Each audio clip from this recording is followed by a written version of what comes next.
Is that a private jet? Tony Stark's best man whispered, pointing through the ballroom's floor-to-ceiling windows. The sleek Gulfstream G650 had just touched down at the private airstrip adjacent to the five-star resort where Manhattan's elite had gathered for the wedding of the year. Tony froze mid-toast, champagne halfway to his lips, when he saw who emerged from the aircraft. Not the broken, threadbare woman he'd invited to humiliate, but Elsa Cameron, radiant in designer silk, confidently descending the aircraft stairs with three identical 7-year-old boys who bore his unmistakable features. The same woman who once counted pennies for ramen noodles now stepped onto his wedding red carpet from her own private jet, wearing the calm smile of someone who knew exactly what she was about to destroy. Hey, beautiful people! Welcome to my channel. Can you believe this story? I'm absolutely thrilled to share it with you today. Where are you watching from? Drop your location in the comments below. If you haven't subscribed yet, hit that subscribe button right now, because this tale of sweet revenge and wedding day justice is going to leave you speechless. Just 7 years earlier, Tony had walked out of their leaking studio apartment while Elsa begged him to stay. "You'll always be poor," he'd sneered, stepping over the eviction notice on their floor. "I need someone who elevates me, not someone who'll drag me down forever." He hadn't bothered looking back when she collapsed against the doorframe, one hand pressed to her stomach. He couldn't have known she was carrying his children then. Triplets, no less. He certainly hadn't intended to ever find out. The wedding planner's tablet clattered to the marble floor as Elsa and the boys entered the grand ballroom. 200 guests of New York's financial aristocracy fell silent, champagne glasses suspended midair. The boys wore custom-tailored suits that matched their mother's evident new wealth, a stark contrast to the second-hand clothes and food bank donations that had sustained them in their early years. "Who is that woman?" whispered Vivian Carmichael, Tony's new bride, her diamond tiara catching the light as she turned to follow everyone's gaze. Her voice trembled with the dawning recognition that only biology could explain such perfect resemblance between the boys and her new husband. Tony's glass slipped from his fingers, shattering against the imported Italian marble. The sound echoed through the silent ballroom like a starting pistol. Blood drained from his face as he stared at the woman he'd invited as a trophy of his success. The ex he'd expected to arrive by bus, looking envious and defeated. Instead, she'd outmaneuvered him completely. "Congratulations on your wedding day," Elsa announced, her voice carrying effortlessly across the stunned silence. "I received your invitation and thought it only proper to RSVP in person." She placed gentle hands on the shoulders of the boys flanking her. "I hope you don't mind that I brought 3 guests instead of 1. The private jet you so generously funded through your invitation made the trip quite comfortable." You can't afford a plane," Tony stammered, the first words he could force past his constricted throat. His carefully constructed narrative of leaving behind a hopeless relationship with a perpetually struggling woman was disintegrating before his eyes. Elsa's smile deepened. "Things change, Tony. People change." She guided the boys forward. "Though some things remain remarkably consistent," she added, nodding toward the boys' faces. Perfect miniature versions of the man who had abandoned their mother before even knowing of their existence. "Mommy," the smallest boy whispered, loud enough for the front tables to hear. "Is that really him? The father who left us to eat macaroni every night when we were babies?" The question hung in the air like a grenade with its pin removed. 200 designer-clad wedding guests collectively held their breath, waiting for the explosion about to rock Tony Stark's perfect day. 8 weeks earlier, Elsa Cameron had stared at the cream-colored envelope that arrived at her penthouse office. The heavy cardstock, the gold embossing, the handwritten address, all screamed expense and exclusivity. She knew what it was before even breaking the seal. Her executive assistant, Pepper Potts, hovered in the doorway. "Is everything all right? Elsa, you've gone pale." Elsa ran her fingers over the embossed wedding invitation, a bitter smile playing at her lips. "Tony Stark is getting married." "Your ex? The one who left me in a roach-infested apartment 7 years ago when I was pregnant with his children?" "Yes, that's the one." Elsa's voice remained steady despite the storm of emotions churning inside her. "And he's invited me to the wedding." Pepper crossed the office, her heels clicking against the polished hardwood. "That's absurd. Why would he invite you after all this time?" Elsa pulled out the handwritten note tucked inside the formal invitation and read aloud. "Elsa, it's been too long. I thought you might want to witness firsthand how far I've come. Consider this an opportunity to see what you missed by not trying harder to keep me. Your presence would add a certain perspective to the celebration. Tony, he's inviting you to gloat, Pepper said, disgust evident in her tone, to show off his success. He always needed validation. Elsa said softly, memories washing over her. When we were together, he'd spend our rent money on expensive watches just to impress potential clients. I'd have to choose between electricity and groceries that month, but Tony would say it was an investment in our future. She walked to the floor-to-ceiling windows of her office, gazing out at the Manhattan skyline she now owned a piece of. Cameron Tech Solutions had grown from a desperate single mother's side hustle coded during her baby's nap times into a cybersecurity empire. The journey from food stamps to Forbes' list had taken 7 years of relentless work, sacrifice, and strategic brilliance. He has no idea who I've become, she whispered. At home that evening, Elsa watched her sons, Nathan, Edward, and Thomas, doing homework at the dining table of their spacious Upper East Side apartment. They were brilliant, these boys, with their father's quick mind and their mother's unwavering determination. They had grown up knowing hard times, but also knowing unconditional love. Mom, are you okay? Nathan, the most perceptive of the triplets, looked up from his mathematics worksheet. Elsa quickly tucked the invitation into her pocket. Just thinking, sweetheart. About Dad, Edward asked. The boys had always been curious about their absent father, especially as they grew to understand that most children had 2 parents.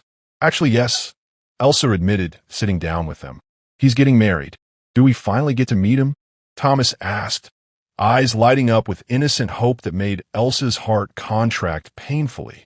How could she explain to her sons that their father hadn't simply been absent?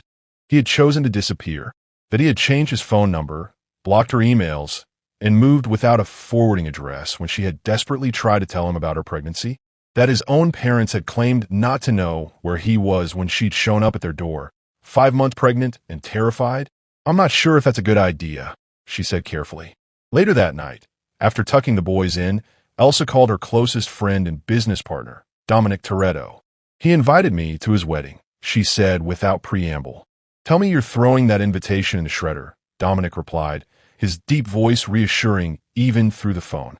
He had been there through everything, driving her to doctor's appointments during her high-risk pregnancy, helping her set up her first home office, watching the triplets so she could pitch to investors.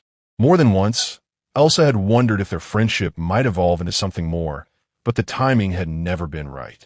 I should, Elsa agreed, curling up in the window seat that overlooked Central Park. But the boys keep asking about him. They're at an age where they're noticing the gap in their lives. That gap is his choice, Elsa, not yours. I know, but she paused, gathering her thoughts. What if this is the opportunity they need? To see him for who he really is, rather than building him up in their imaginations. The silence stretched between them before Dominic spoke again. And is it the only reason you'd go? For the boys. Elsa closed her eyes, confronting the truth she'd been avoiding. No, she admitted softly. Part of me wants him to see what he walked away from. Not just the boys, but me. The woman he said would never amount to anything without him. The woman he claimed was destined for mediocrity. Revenge isn't your style, Elsa. It's not revenge, she insisted. It's reckoning. Closure. For all of us. After hanging up, Elsa opened her laptop and studied the social media profiles of Tony's fiancée, Vivian Carmichael, daughter of hotel magnate Richard Carmichael, Harvard Business School graduate, socialite and philanthropist, beautiful, polished, and born into the wealth that Tony had always desperately craved. Elsa couldn't help but wonder if Vivian knew the real Tony, the man who had walked out on his pregnant girlfriend because she wasn't elevating his social standing enough. The man who had changed his phone number rather than face the responsibility of fatherhood. The next morning, after dropping the boys at their private school, Elsa made a decision. She called her assistant.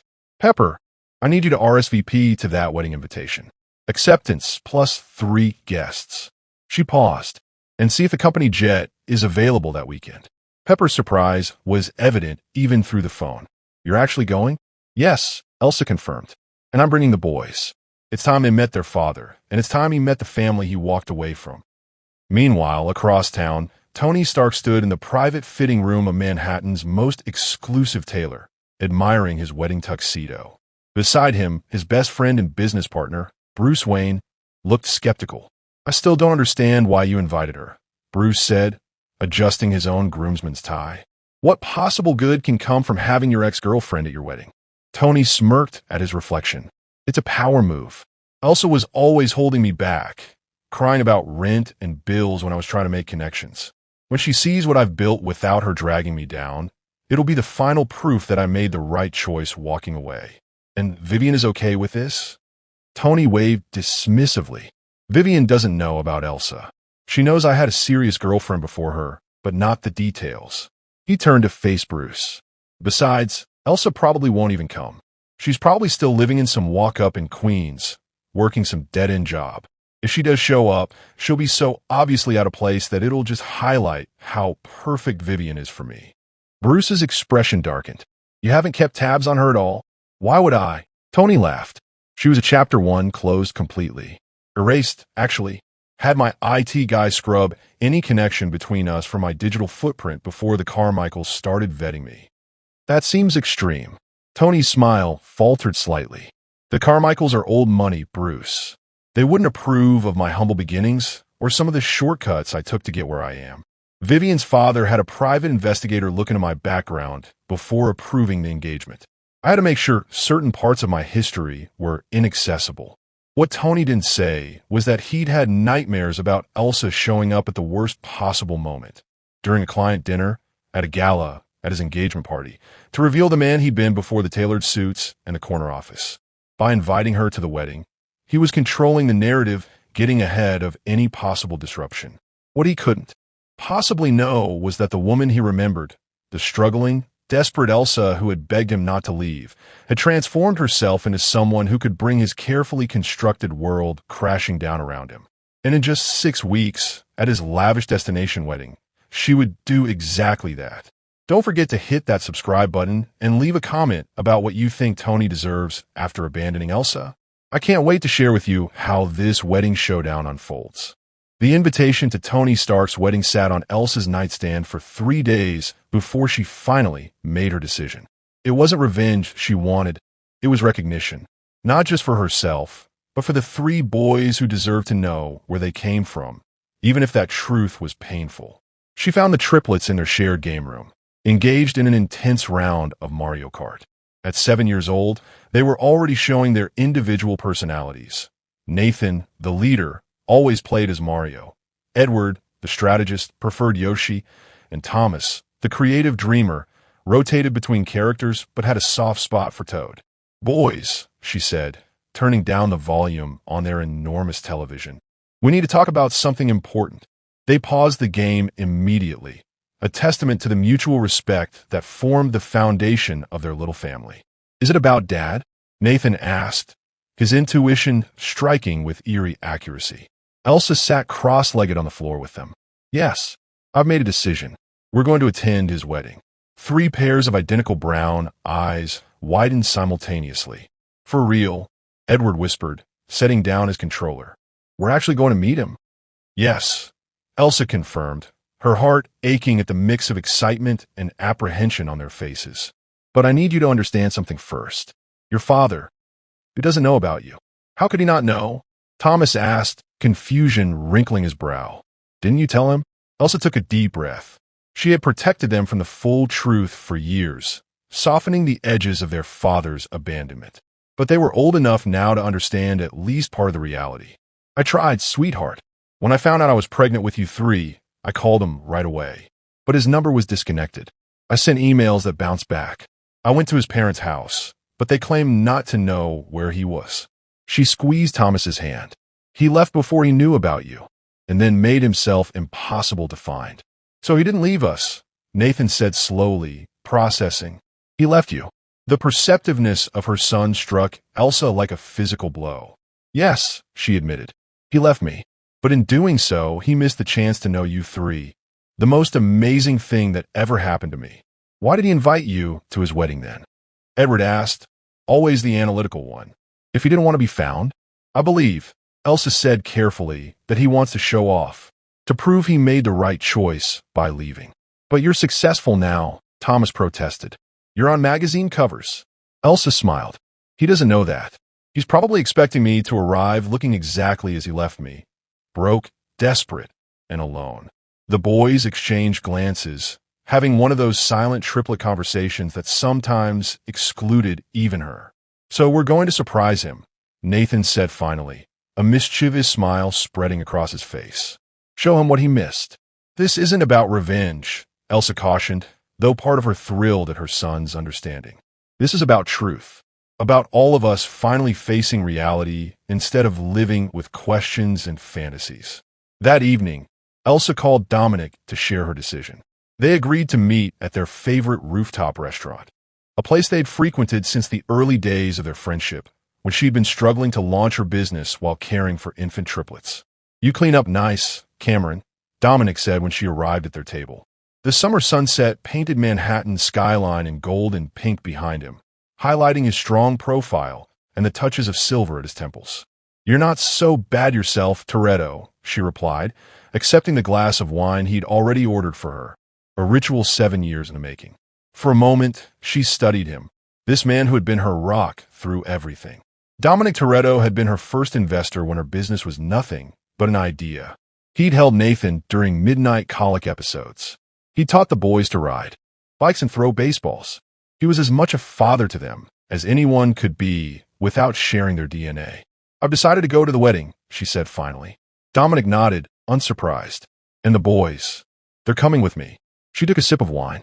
They deserve to know him, and he deserves to face what he walked away from. And what does Elsa deserve? Dominic asked quietly, his dark eyes searching hers. The question caught her off guard. What do you mean? I mean, he said, reaching across the table to take her hand, that you spent 7 years focusing on what everyone else deserves. Your sons, your clients, even that deadbeat who abandoned you. What about you, Elsa? What do you want for yourself? His touch sent an unexpected current through her veins. They'd always maintained careful boundaries in their relationship. Business partners, friends, co-parents in some ways, but never crossing into romantic territory despite the occasional lingering glance or charged moment. Before she could answer, her phone rang. Seeing it was her attorney, she apologized and answered. Ms. Cameron, I have some concerning news, her lawyer said without preamble. Someone's been digging into your past. Deep background checks, financial history, residence records.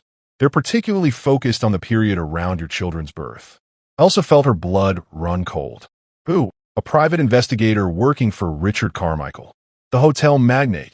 Yes, father of Vivian Carmichael, who is engaged to Tony Stark.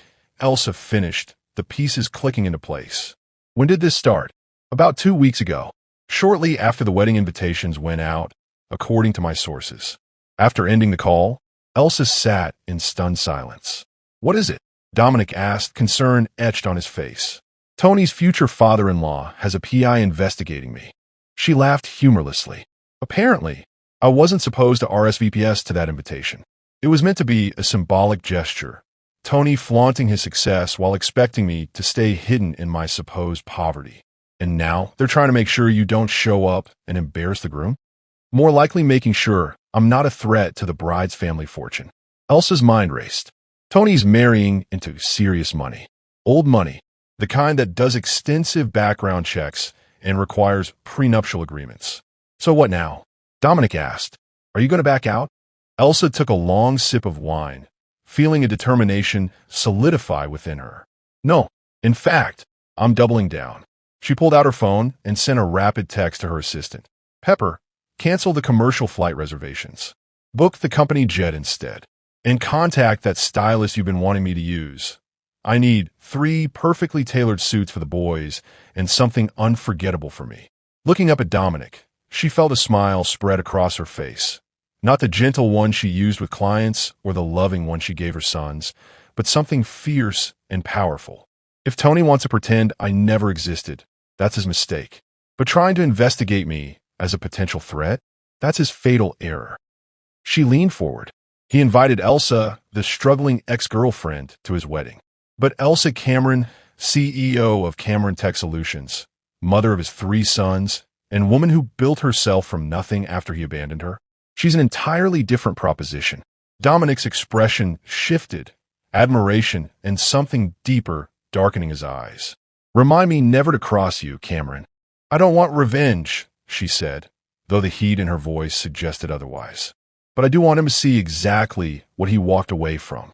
And I want my sons to understand that their father's abandonment had nothing to do with their worth." As she spoke, Dominic's hand still holding hers, Elsa felt years of carefully contained hurt and anger crystallize into pure resolve. The wedding was no longer just an opportunity for closure. It had become a battlefield. And for the first time in 7 years, she was ready for war. That night, as she tucked her sons into bed, Nathan asked the question she'd been dreading. "Mom, after we meet him, will he want to be part of our lives?" Elsa sat on the edge of his bed, choosing her words carefully. "I don't know, sweetheart. That will be his choice to make. But what if he doesn't want us?" Thomas whispered from the next bed. "Then it's his loss," Elsa said firmly. "Because you three are the greatest treasure anyone could hope for. And we've done just fine on our own, haven't we?" "We're not really on our own," Edward pointed out sleepily. "We have Uncle Dom." The innocent observation struck Elsa with unexpected force. They did have Dominic, steadfast, reliable, loving Dominic, who had been more of a father to these boys than Tony Stark had ever been. As she turned out the lights and closed their bedroom door, Elsa made a decision that would change everything. This wedding wouldn't just be about showing Tony what he had missed or giving her sons a chance to meet their biological father. It would be about finally closing the door on what might have been and opening her heart to what could still be. She pulled out her phone and texted Dominic, "Would you consider being my +1 at this wedding from hell?" His reply came instantly. "I thought you'd never ask." Just 3 weeks before Tony Stark's lavish wedding, the players were all in motion. A groom unaware of his 3 sons, a bride unaware of her fiancé's past, a father-in-law digging for dirt, and Elsa, no longer the abandoned girlfriend, but a formidable woman about to reclaim her narrative with unexpected allies by her side. This wedding was about to become legendary for all the wrong reasons. If you're enjoying this story of sweet revenge, don't forget to hit subscribe. Leave a comment letting me know if you think Elsa should tell Tony about his sons before the wedding, or let it be completely surprised on his big day. The drama is just beginning, and you won't want to miss what happens next. The Carmichael estate sprawled across 30 acres of Long Island's Gold Coast, a monument to old money with its manicured gardens and colonial architecture. In the East Wing study, Richard Carmichael pored over the manila folder his private investigator had just delivered. His silver eyebrows furrowed deeper with each page he turned. "This can't be right," he muttered, tapping a photograph of Elsa standing beside a sleek corporate jet emblazoned with the Cameron Tech Solutions logo. Tony said she was a nobody, a struggling ex from his early days. "Cameron Tech Solutions is worth approximately $980 million, the investigator replied. "Ms. Cameron owns 67% of the company. She's hardly a nobody." Richard flipped to the next page and froze. 3 identical boys smiled back at him from a school photograph. The resemblance was unmistakable. "These children," he said slowly, "how old are they?" 7 years and 3 months. Richard did the mental calculation, his jaw tightening. "And Stark left her 7 years and 11 months ago, according to my sources. Does my daughter know about any of this?" The investigator shook his head. "Mr. Stark has gone to considerable lengths to erase Ms. Cameron from his history. We found evidence of paid services to remove online connections, sealed court record from a rental dispute, and several NDA payments to mutual acquaintances." Richard closed the folder with a decisive snap. "Find out if those boys have had DNA tests, and give me everything you can on their birth certificates." "Sir, if I may," the investigator ventured, "your daughter's wedding is in less than 3 weeks. If there are complications you're concerned about, the wedding will proceed as planned," Richard interrupted firmly. "The Carmichael name has never been associated with scandal, and it won't start now. But I need to know exactly what I'm dealing with before that woman and her children arrive at my resort." As the investigator left, Richard poured himself 2 fingers of 30-year-old Macallan. The wedding was meant to be the social event of the season, cementing an alliance between the Carmichael hotel empire and Tony Stark's rapidly expanding tech conglomerate. The merger documents were already drawn up, waiting only for the marriage to be finalized. He couldn't allow some unexpected children or vindictive ex-girlfriend to derail everything. The question was, what did Elsa Cameron really want? And how much would it cost to ensure her silence? Across town in her penthouse office, Elsa faced a crisis of her own. Her executive team sat around the conference table as Pepper delivered the unwelcome news. The Carmichael Group has pulled out of the cybersecurity contract, Pepper reported grimly. No explanation given. They've already paid the cancellation fee. Dominic leaned forward. That's a $15 million contract. They can't just walk away without reason. They can when they're willing to pay the $3 million penalty clause. Elsa replied, her mind racing. This isn't a coincidence. Richard Carmichael is sending me a message. What kind of message cuts off your nose to spite your face? Her CFO asked. Their hotel chain needs our security protocols. The last breach cost them millions. Elsa exchanged a look with Dominic. It's about the wedding. Richard is protecting his daughter, or perhaps the merger that comes with this marriage. She turned to Pepper. What other clients do we have connected to the Carmichael Group or Stark Industries? The answers came quickly. 2 shared board members, 3 partner companies, and a major venture capital firm that had investments in both Cameron Tech and Stark Industries. We need to lock down those relationships immediately, Elsa instructed. Reach out personally to each one. Make it clear that our services remain unparalleled regardless of any personal matters that may arise. After the meeting dispersed, Dominic stayed behind, perching on the edge of her desk. This is getting serious, Elsa. They're coming after your business. Now, I expected pushback, she admitted, but not economic warfare. They must be truly desperate to keep me away from this wedding.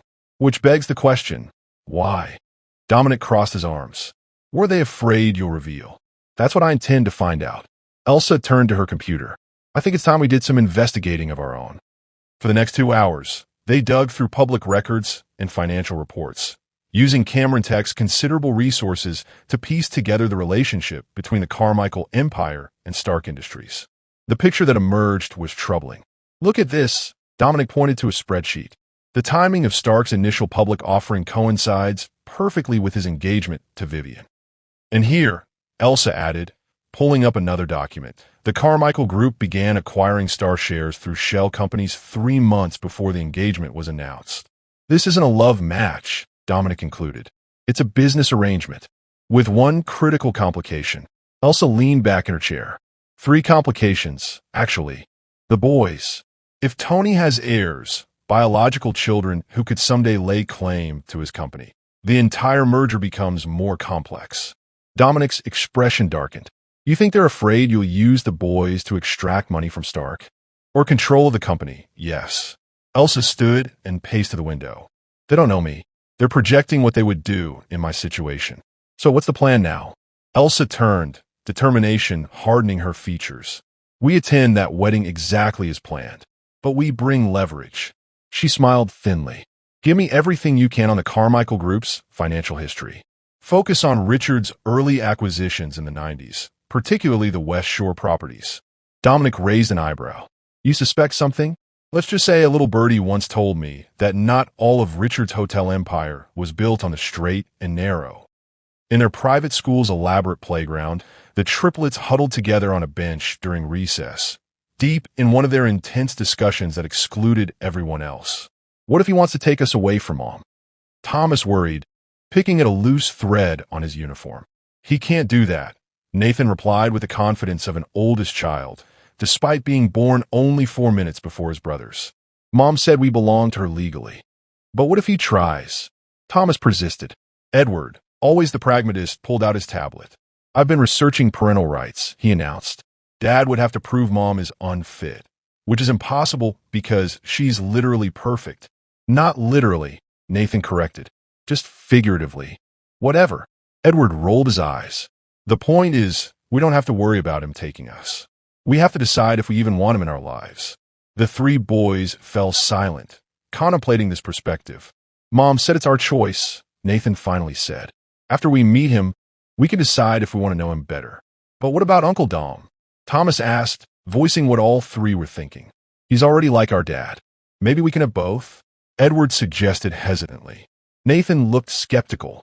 Mom says we can't have everything we want, but she also says family is the most important thing, Thomas countered. And technically, Tony Stark is our family, even if he's been missing for 7 years. They continued debating, unaware that their conversation was being observed by a man in a dark sedan parked just beyond the school gates.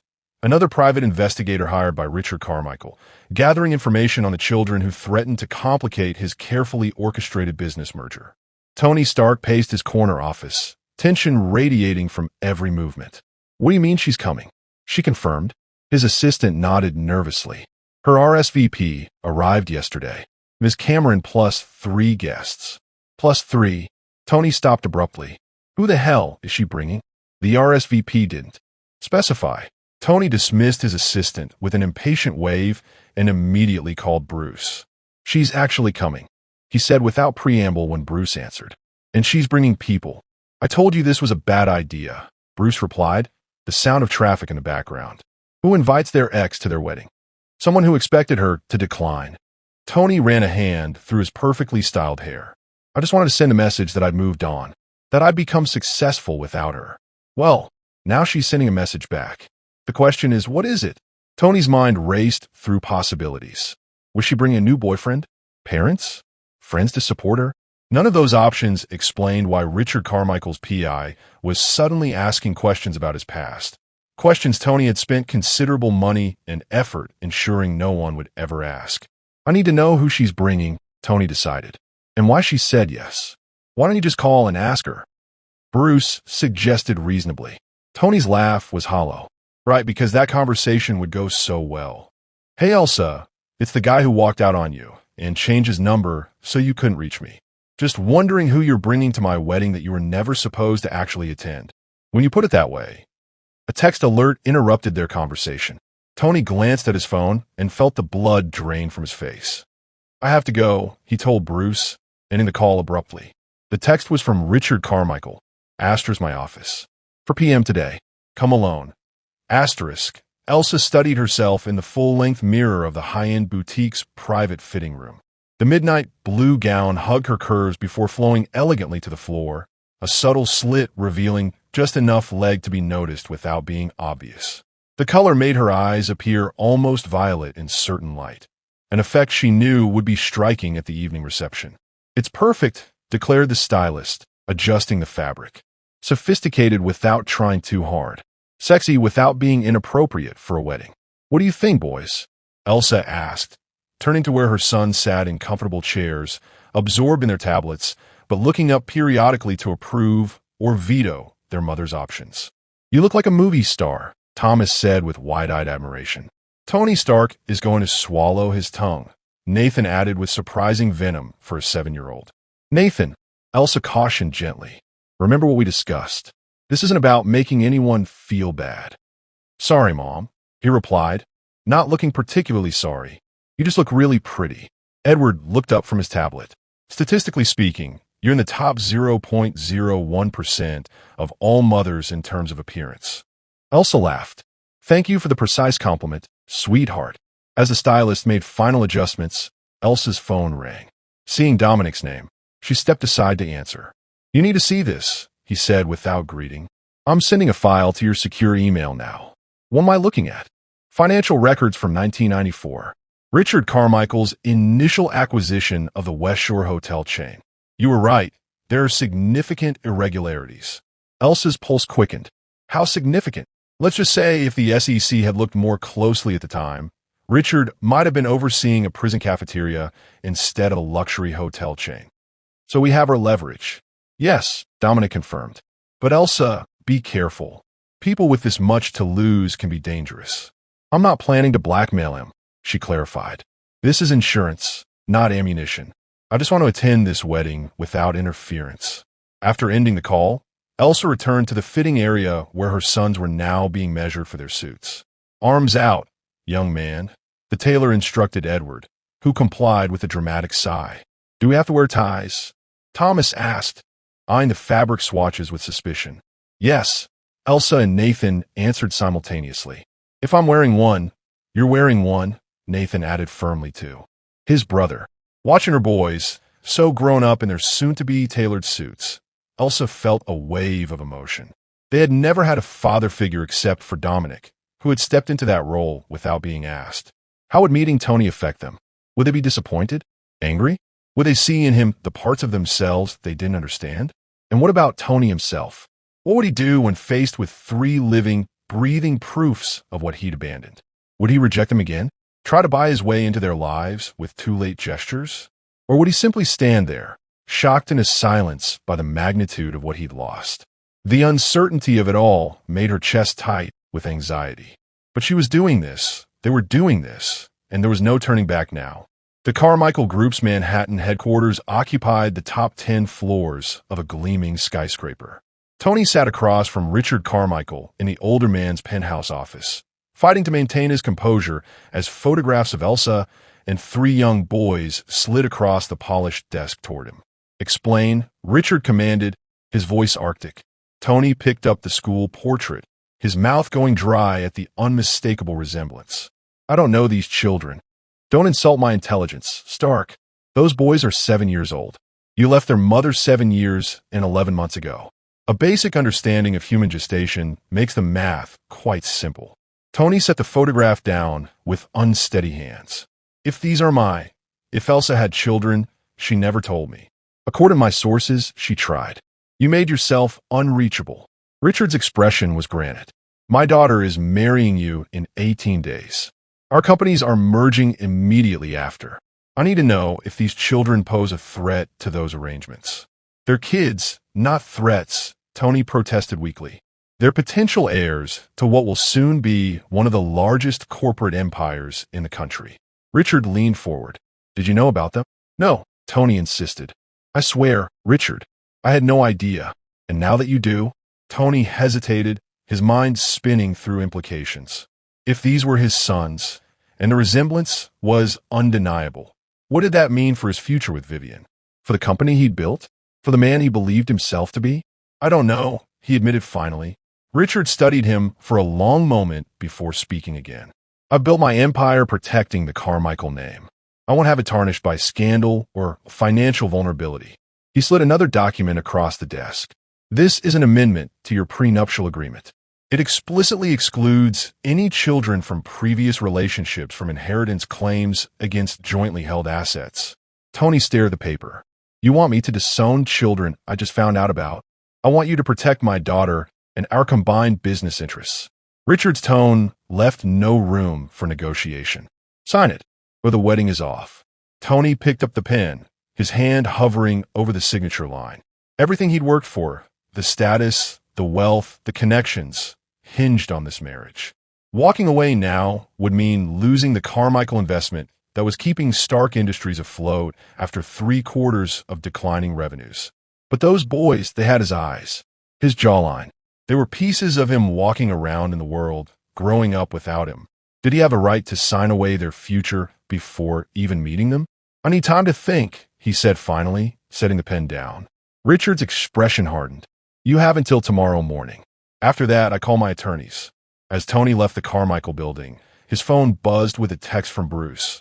"Did you find out who she's bringing to the wedding?" Tony stared at the message, reality crashing down around him.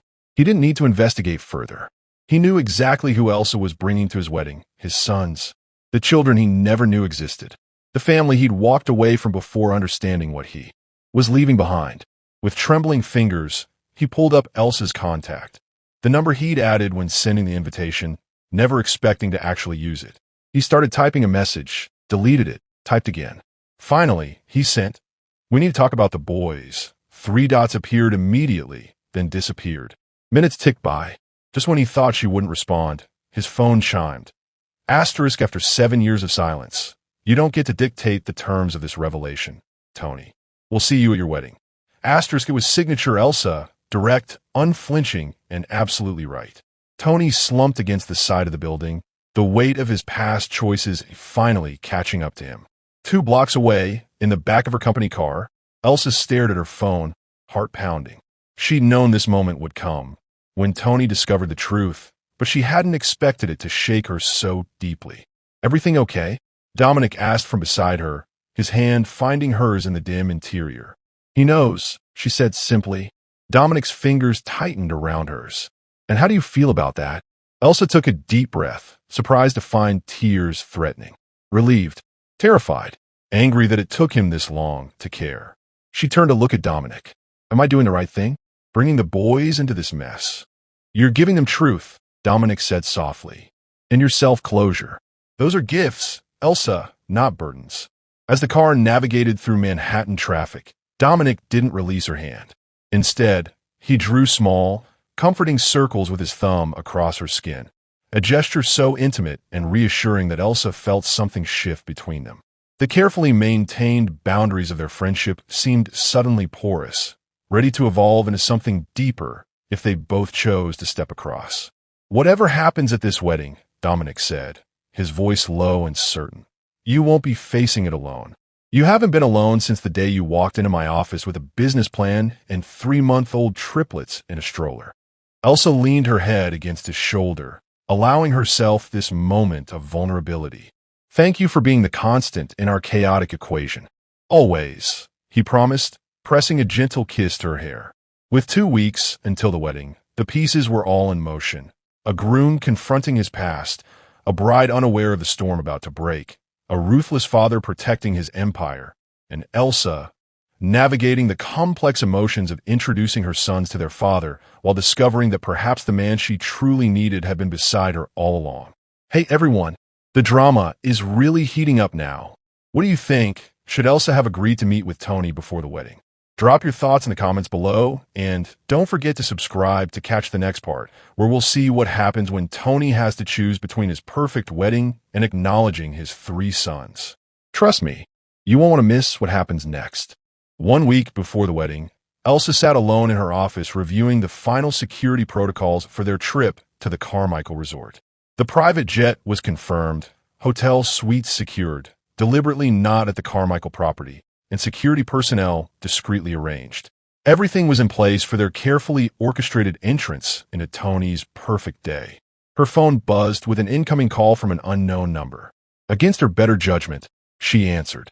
Hello, Elsa. The female voice was cultured, confident, and completely unfamiliar. This is Vivian Carmichael. Elsa's grip tightened on the phone. How did you get this number? Let's just say when you're about to merge billion-dollar companies, certain resources become available. A pause. I think it's time we met, don't you? An hour later, Elsa found herself in a secluded corner of an upscale tea room in Midtown. Vivian Carmichael was already waiting, tall, blonde, and impeccably dressed in a cream Chanel suit that probably cost more than most people's monthly rent. She was beautiful in the polished, perfect way that came from generational wealth and the best esthetician's money could buy. Thank you for coming, Vivian said as Elsa slid into the chair across from her. Curiosity got the better of me, Elsa admitted, though I'm surprised Tony allowed this meeting. A flicker of something, irritation, amusement, crossed Vivian's perfectly composed face. Tony doesn't know I'm here. Neither does my father. That was unexpected. Elsa studied the woman who was about to marry her ex, searching for signs of the vapid socialite she'd imagined. Instead, she found sharp intelligence in those blue eyes. And something else. Calculation. Then why are we here? Elsa asked directly. Because in 1 week, you're planning to arrive at my wedding with 3 children who are apparently Tony's sons, and I'd like to understand exactly what you hope to accomplish. Elsa kept her expression neutral. My sons have a right to know their father. After 7 years? At his wedding. Vivian arched a perfectly shaped eyebrow. There are less dramatic ways to facilitate a paternity test. This isn't about paternity, Elsa replied evenly. Tony knows they're his. He's seen the photos your father's investigator took. Vivian didn't bother denying her father's involvement. Instead, she leaned forward, lowering her voice. Let me be direct, Elsa. What do you want? Money? Recognition? A public apology? I want my sons to know where they come from. That's all. No one crashes a wedding with triplets just for a family introduction. Elsa's patience thinned. I didn't crash anything. I was invited by Tony himself. An invitation specifically designed to mock me, to showcase how well he'd done without me. He expected me to arrive broken and alone, not successful and with the children he abandoned. Something shifted in Vivian's expression, surprise, followed by a subtle hardening around her eyes. He told me he invited you as a gesture of goodwill, to heal old wounds, Is that what he called it? Elsa couldn't help the bitter laugh that escaped her. Tony has always been gifted at rewriting history to suit his narrative. Vivian sat back, a tension visible in her shoulders that hadn't been there before. It seems there are many things my fiancé hasn't been entirely truthful about. That doesn't surprise me. Actually, Vivian said slowly, reaching into her designer handbag, it's not just Tony who's been less than forthcoming. She slid a folder across the table. With growing unease, Elsa opened it to find documents she'd never seen before. Legal papers from 7 years ago. What is this? She asked, scanning the contents with mounting disbelief. My father's investigators are very thorough, Vivian explained. They found these in sealed court records. It seems Tony didn't just abandon you. He was paid to do so. Elsa's world tilted as she stared at the document. A contract between Tony Stark and Preston Wade, her former boss at the tech startup where she'd worked before her pregnancy. The contract stipulated a substantial payment to Tony in exchange for termination of personal relationship with Elsa Cameron and non-disclosure regarding proprietary code and algorithmic innovations. I don't understand, Elsa whispered, though the truth was beginning to take horrific shape. Your former boss paid Tony $500,000 to leave you, Vivian stated bluntly. Apparently, you were developing code that Wade considered valuable. Tony had access to your work through your relationship. Wade worried that if you two stayed together, Tony would have legal claim to the intellectual property through marriage. So he paid Tony to leave me. Elsa finished, her voice hollow, and to stay gone. The contract required Tony to cut all contact and make himself unreachable to you. The room seemed to spin as 7 years of hurt reformed into something even more painful. Tony hadn't just abandoned her. He'd sold her, sold their relationship, sold what would have been their family, all for a payday. The irony, Vivian continued, watching Elsa's reaction carefully, is that the code you were developing became the foundation for Wade's security platform, which he sold 3 years later for $60 million.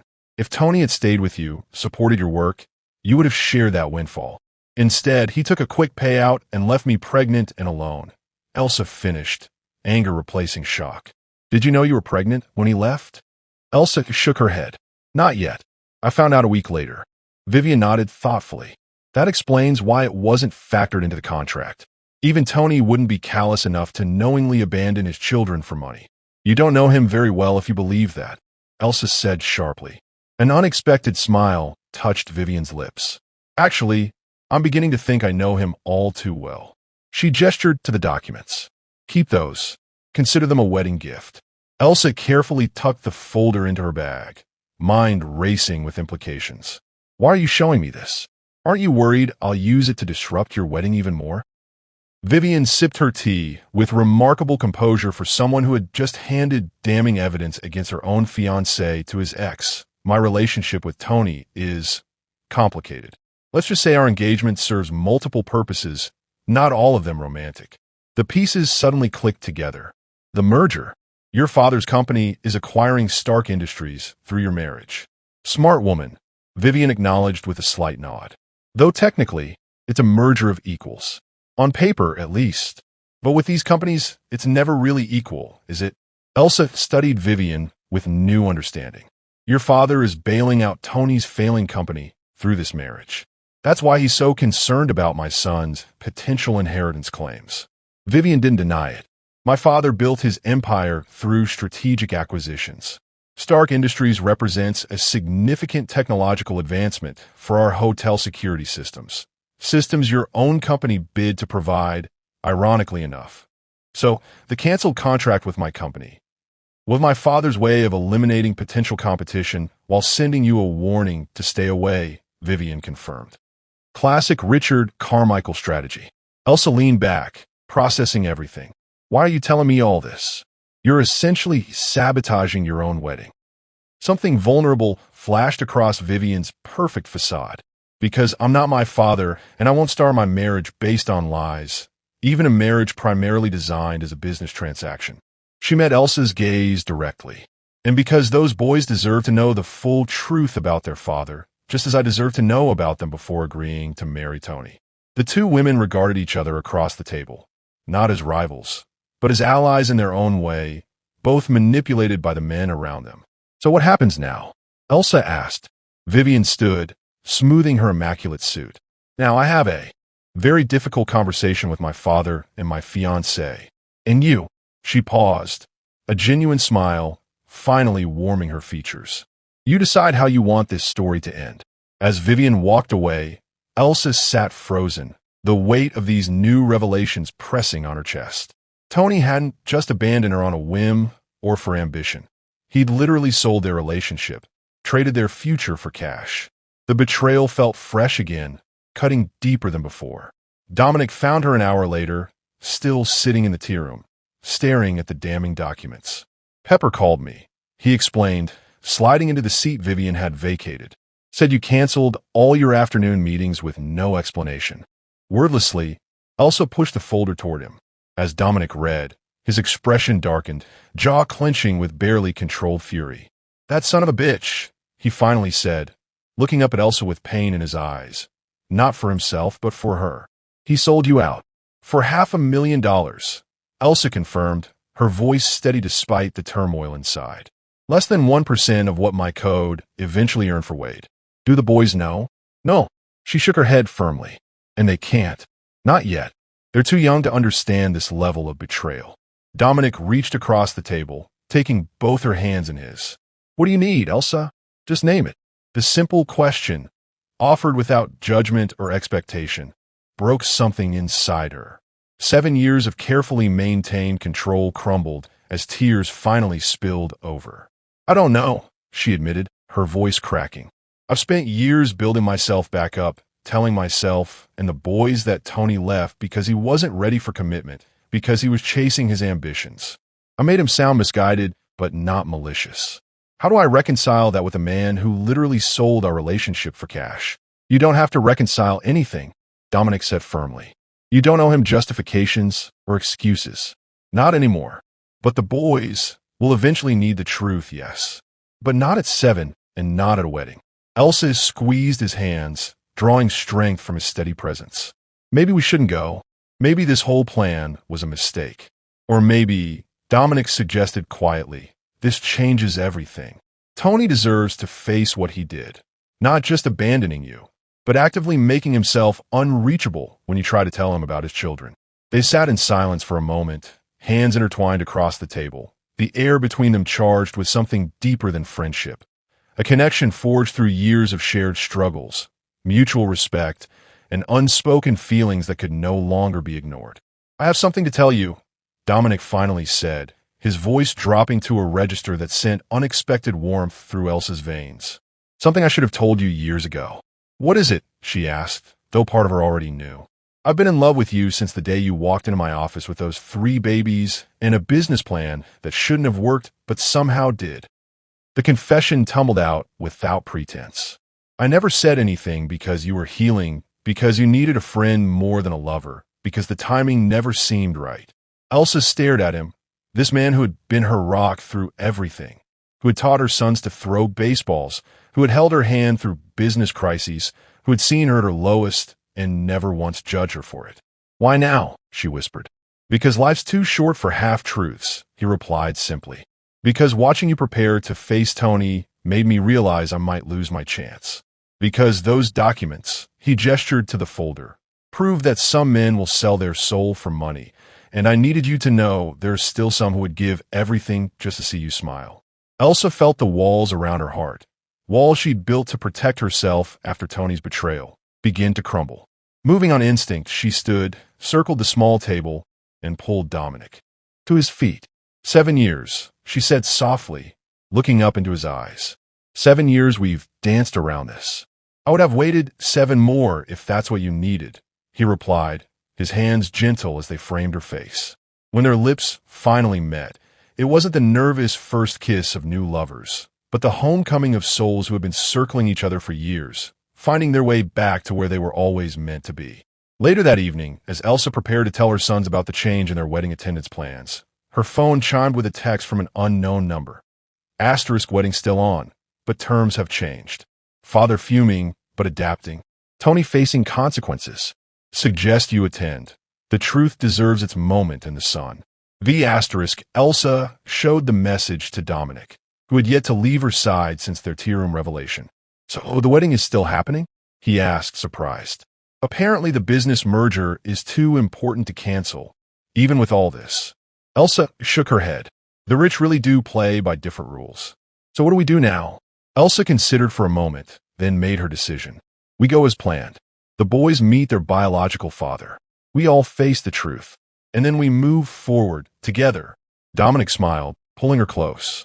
"Together," he agreed, sealing the promise with a kiss that felt like the beginning of something genuine and true. Everything her relationship with Tony had never been. As they stood wrapped in each other's arms, Elsa realized the wedding was no longer about confronting Tony or seeking validation. It was about closing one chapter definitively so another could fully begin. Tony had sold their past for a pittance, but the future, with her sons and Dominic, that was priceless. If you're loving this story of sweet revenge and unexpected romance, don't forget to hit that subscribe button. What do you think about this shocking revelation? Should Elsa tell the boys the truth about why their father left before the wedding? Leave your thoughts in the comments below. The Carmichael Resort's grand ballroom had been transformed into a winter wonderland for the wedding. Crystal chandeliers, white roses, and ice sculptures creating an atmosphere of cold perfection. Elsa stood at the entrance, her midnight blue gown a stark contrast to the sea of white and silver inside. Beside her, the triplets fidgeted in their tailored suits while Dominic's steady hand rested at the small of her back. "Are you ready?" he whispered. Elsa looked down at her sons. These beautiful boys who deserve the truth, however complicated. "We're ready," she confirmed, meeting his eyes with newfound certainty. They entered just as Tony and Vivian were completing their vows, the minister's voice echoing through the ballroom. "If anyone can show just cause why this couple cannot lawfully be joined together in matrimony, let them speak now or forever hold their peace." The universe, it seemed, had a flair for dramatic timing. 200 guests turned as one, gasps rippling through the crowd as Elsa and the triplets walked down the side aisle. But it was Tony's face that captured the moment, shock giving way to recognition, then to an emotion Elsa couldn't quite name. Shame, perhaps, or regret. "Please continue," Elsa said to the startled minister. "We're not here to object, just to witness." Vivian, resplendent in her designer gown, met Elsa's gaze with the smallest of nods, acknowledgement of their tea room alliance. Beside her, Tony stood frozen, staring at the three boys who were unmistakably his own. The ceremony proceeded in strained silence, vows exchanged with mechanical precision. When it concluded, the new Mrs. Stark whispered something in her husband's ear before approaching Elsa directly. "I'm glad you came," Vivian said, her public smile never wavering despite the tension crackling around them. "The reception is in the East Garden. I've arranged a private room adjacent to it where you might talk." As Vivian moved away to greet other guests, Tony finally approached, his steps hesitant. He stopped a few feet from the boys, seemingly unable to cross the final distance. "These are your sons," Elsa said simply. "Nathan, Edward, and Thomas." "Hello." Tony managed, his voice strained. I'm Tony. "We know who you are," Nathan replied, his small shoulders squared with inherited confidence. "You're our biological father. The one who left Mom alone," Edward added pointedly. Thomas, always the most tender-hearted, simply asked, "Why didn't you want us?" The question, so direct, so devastating in its simplicity, seemed to physically impact Tony. He dropped to one knee, bringing himself to the boy's level. "I didn't know about you," he said, his eyes moving between their identical faces. "I left before your mother knew she was pregnant, and then I made it impossible for her to reach me." "For money," Elsa added quietly, the documents from Vivian burning in her memory. "You were paid to leave and stay gone." Tony's head snapped up, color draining from his face. "How did you—" "It doesn't matter how I know," Elsa interrupted. "What matters is that these boys deserve better than a father who sold his future family for a quick payday." Richard Carmichael appeared at that moment, his timing as impeccable as his tailored tuxedo. "This conversation should continue somewhere private," he said, eyeing the curious guests nearby. "The Magnolia Room is prepared." Once sequestered in the opulent private room, with Dominic standing protectively beside Elsa and the boys, the full reckoning began. "I've amended the merger documents," Richard announced without preamble. These children will be recognized legally as Stark heirs with appropriate trusts established immediately. He turned to Tony with cold efficiency. The deal is moving forward, but with modified terms my legal team will explain later. You can't just decide, Tony began. Actually, I can, Richard cut him off. Your company is 3 months from bankruptcy without this merger. The choice is simple. Acknowledge your sons and secure their future, or walk away with nothing. Tony looked at the boys, then at Elsa, then finally at Vivian, who had just entered the room. You knew about this? He asked his new wife. I knew we needed to start our marriage with truth, not convenience, she replied evenly. Even a marriage designed primarily as a business arrangement deserves that much integrity. In the tense silence that followed, Thomas suddenly stepped forward. It's okay if you didn't want to be our dad, he said to Tony, his voice small but steady. We already have someone who loves us. He moved back to stand beside Dominic, taking his hand. The simple gesture spoke volumes. Tony stared at Dominic, then at the comfortable way all 3 boys gravitated toward him. The man who had been there for every skin knee, every school play, every nightmare and triumph. I'd like to know them, Tony finally said, unexpected emotion roughening his voice. If that's possible, not to replace what they have, but to make amends, to be better than I was. Elsa looked at her sons, giving them the choice she'd always promised. That's up to the boys. After a moment of silent communication only Triplets could manage, Nathan spoke for all 3. We could try. Slowly, as arrangements were formalized for visitation schedules and trust funds, Elsa stepped away from negotiations, finding herself beside Dominic near the windows overlooking the resort's manicured gardens. How are you feeling? He asked softly. Like 7 years of weight has finally lifted, she replied, leaning into his embrace. The boys will have financial security beyond anything I could provide, plus the truth about where they come from. And she turned his arms, looking up at the man who had been her constant. I have everything I truly need right here.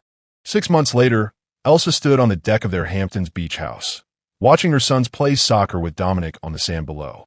Her engagement ring caught the afternoon sunlight, sending prisms dancing across the railing. Tony's twice-monthly visits had become part of their routine, awkward at first, but gradually evolving into something respectful, if not conventionally paternal. The merger of Stark Carmichael Industries had proceeded, though Tony's role had been significantly reduced. Vivian, surprisingly, had emerged as the conglomerate's most capable executive, her business acumen finally given room to flourish outside her father's shadow. As for Elsa and Dominic, their wedding was scheduled for autumn, a small, intimate ceremony with just family and close friends. Nothing like the spectacle that had brought them to this point. Mom, watch this, Thomas called from the beach, attempting a bicycle kick that sent him tumbling into the sand amid peals of laughter from his brothers. Elsa smiled, reflecting on how sometimes life's most painful betrayals led to unexpected blessings. Tony had sold their future for $500,000, a pittance compared to the fortune and love, success, and family she'd built from his abandonment. That, she thought as Dominic gathered the boys for a group hug that quickly devolved into a tickle fight, was the most perfect justice of all. Wow, what a journey! From betrayal to triumph. Elsa's story reminds us that sometimes the greatest revenge is simply living your best life. If you enjoyed this tale of poetic justice, hit that subscribe button and share your thoughts in the comments. Have you ever experienced a betrayal that ultimately led you to something better? I'd love to hear your stories of unexpected blessings. Until next time, remember that your worth isn't determined by those who leave, but by those who choose to stay.